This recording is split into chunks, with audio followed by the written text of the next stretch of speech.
Welcome back to Winning in the Workplace on WBRP, Talk 107.3 FM. My name is Gordy Rush. He is Maurice Velasquez from Team Real World. And we're talking about the alignment model and how it starts with understanding the four phases of a team. Right. We've covered the fourth phase of performance. You said, however, that if we wanted to stay performing consistently, we needed to get the first three phases. Right. We tend to gloss those over. We do. But what are those first three? We tend to gloss them a lot, Gordy, and we just don't realize how much we hurt ourselves. Okay. And so what I hope that everyone catches is listen to it. It's kind of like a domino factor, that if you set these up, the pain of setting up dominoes, it's really monotonous, and you mess up a lot. But once you set it up and then you knock over the first phase correctly, and you do the second one, you'll find yourself that, oh my goodness, we're performing. Yeah. But if you bypass the first three phases and you try to force performance, it's not. You're going to be working against yourself because you didn't set it up right. Okay, so let's go back to the first phase, which is where it all starts, and that's forming. Okay, so define forming. So forming basically means is how many players do you have on a baseball team? 9. Okay, what if I tell you we're going to win the World Series, the College World Series, but I couldn't find a good first baseman, so we're going to do with 8? You're in trouble. Oh, no. See, we really got a good second baseman, and he can cover for both second and Good first luck really with well. that, No. You understand, Gordy. I got a really good team, and you know what? That first baseman, he just wasn't performing well, and we're really rethinking whether we need a first baseman. I mean, we're going to try a new model. You don't make it to Omaha, Maurice. Okay, but do you see my point? What you're saying, right. How many times do you hear? We'll get it. So you haven't gone through the forming. You got 5 people in your team, okay, and you as a manager, you may like Larry over here, right? But one of your executives, they don't like how Larry's performing. See, that goes back to the whole issue not being on the same page about performance metrics. But for whatever reason, all of a sudden, Larry announces they're quitting. Mm-hmm. Okay, so great. The executive's happy that Larry's gone. You're not, right? No. And you need Larry. Right. You can't have Larry, but you now know you need to fill Larry's spot. Absolutely. Okay? But you can't get approval for that. And so your executive says, well, just use the other 4 people to cover for that.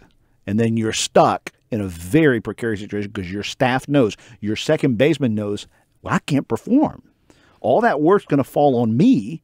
And this is going to happen, and then this is going to happen, and this is going to happen. But obviously the decision's been made, so we decide, you know what, just put that vacancy on hold.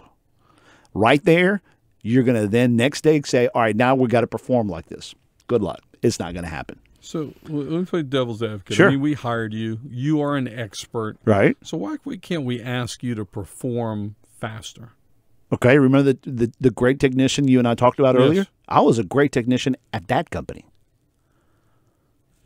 Gotcha. I don't know how to be a great technician at your company. Gotcha. I got to figure out the politics. I got to figure out the players. I got to figure out how decisions are made around here. And I'm trying to show you, Gordy, how I'm supposed to perform because I'm a good performer. But I got to figure out a lot of stuff in the first 90 days that if the team is not there to play and practice together, those technicians they're human, so they're just going to slip through the cracks. Define what has to happen in the first 90 days. Well, in the first 2 days is clear job descriptions up front. Mm-hmm. Okay, we tend to hire people with a job description that really doesn't matter. Okay, it's 5 years old, whatever. It just doesn't apply anymore, and so we don't ask ourselves the question: is this still the job? So we need to commit ourselves that everyone comes on board with a clear job description, or if you don't have a clear job description, then get that person to figure it out in the first 30 days and get them to write one for themselves. Mm-hmm. Talk about an incredible amount of engagement when you do that. Absolutely, when they do that. Because they come in and go, so I don't have a job description? No, but you're not going to be held accountable to anything right now except this. Come up with a job description and come up with 3 metrics within your job description in the first 30, 45 days where you can be considered successful. Okay. You see what I'm saying? Yeah, You're empowering the person to go, whoa. Oh, and by the way, every 6 months, you will be empowered to change your own job description again if you see it changing. So let me ask you this. What if a department loses an employee right, and the manager wants to replace that person, but the executive doesn't? The scenario we talked about earlier, right? Right. Okay. At that point, it's really a disagreement between the executive and the manager as to what that position needed to perform as. And so the manager has to really advocate very hard and very professionally as to why you need that person. And a lot of times the executive, they'll have a hard time saying this to the manager. It says, well, look, I just don't think you were managing them right. So executives being connected to managers. So let's talk about this. What about an executive what if he knows good people to hire and he's insisting that person is to be hired? Good question, Gordy. Okay. The problem with that is the key word you just said is what? Insisting. Yeah. Okay. People have to be able to hire their teams. Okay. Because you as an executive or whatever upper line you are, you need to see how good they are at bringing their team.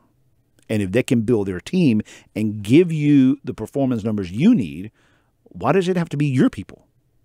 Yeah, but I know someone that's really good. Yeah, but you got to realize if you impose that too hard, you're going to remove a lot of the ownership that every human being likes by building their team. So what I would say is don't insist, is agree that there's a process that the executives and the leaders above can introduce people, and they should be considered.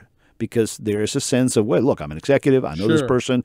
Give my people a little bit, kind of like a fast pass in Disney World, kind of, get a little fast pass. Yeah, they should have some preferred. To the front of the line, get to the front of the line. But it cannot be that, oh, well, we got to hire this person because, it was recommended by Gordy, and you know how Gordy gets about that. You know what I'm saying?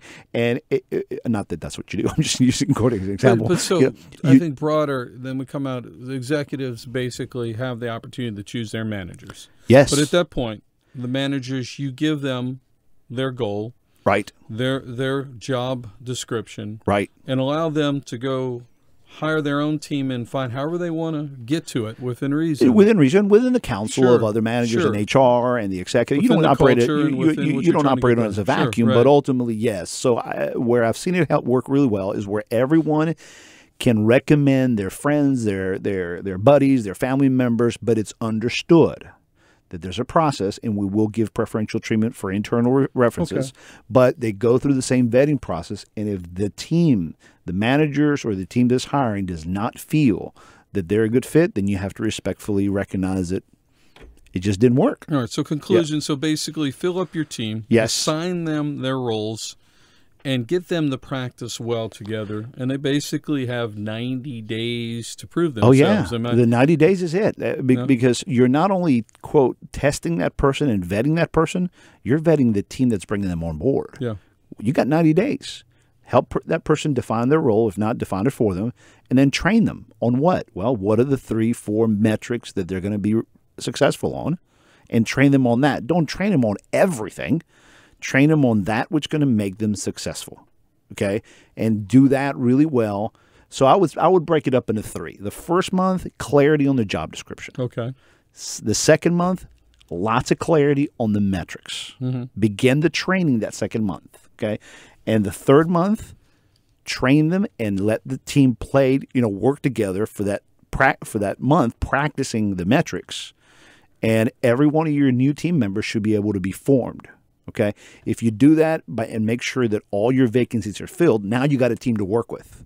And if you brought them up like that, you have a greater chance of not getting stuck in the storming phase. And that's where we'll go in our next segment. Okay, so let me say it this way. If you do the forming phase well, you will lessen the many times that you're going to get stuck in the storming phase. All right, so any other talking points? How about vacant positions? How long should you keep them open? Vacant positions, we usually coach our clients. Now, all companies are different, but by and large, the default is don't hold a position for more than 90 days and still keep that on the org chart.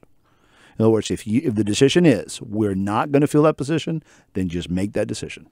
And this is say, guys, we're going to reshift our workload. We're going to do with 4 rather than 5. We're no longer a team of 5 employees. We're a team of 4. And go to the org chart and remove that position from the org chart so that you give clarity that this is our team. So then, and eventually you got to shift the workload or something, right? But that's okay. So companies have to do that all the time. Just because you had 5 before doesn't mean you have to have 5 now. But within the 90 days of a person leaving, if you're not going to fill it, have those discussions and figure out we're not going to fill it, and let's go ahead and close that vacancy. All right. Okay. But if you keep it open, then work with your HR department to get that position filled I would say no more than 30, 45 days after a person leaves. All right, so we're going to continue this Yeah, in our yeah, next yeah, segment. okay. Now, let me know, what can execs out there and managers that are listening, what can they do right now if they're looking for help? The fastest way is to come to our one-day boot camp on the alignment model, which is perfect for management excellence, executive leadership, and we recommend that an executive bring a manager. If manager wants to come, bring a supervisor. That you come in pairs, because you will capture things differently, and it's easier to sell these ideas back when you hear two people that have gotten it. And so what we say as a discount is that every second person you bring will give you 50% off if they mention that they heard on our show today. All right, so call and you'll receive 50% off any second. And it's attendee. so the first one gets the second one is 50, then the fourth and the sixth, correct. All right, so you're listening to Winning in the Workplace. Gordy Rush and Maurice Velasquez. Maurice, how can we get in touch with you? You can reach me via email at maurice@teamrealworld.com or call me at 225-772-4357, which is also 772-HELP. All right, we'll be back with more of Winning in the Workplace on Talk 107.3 FM.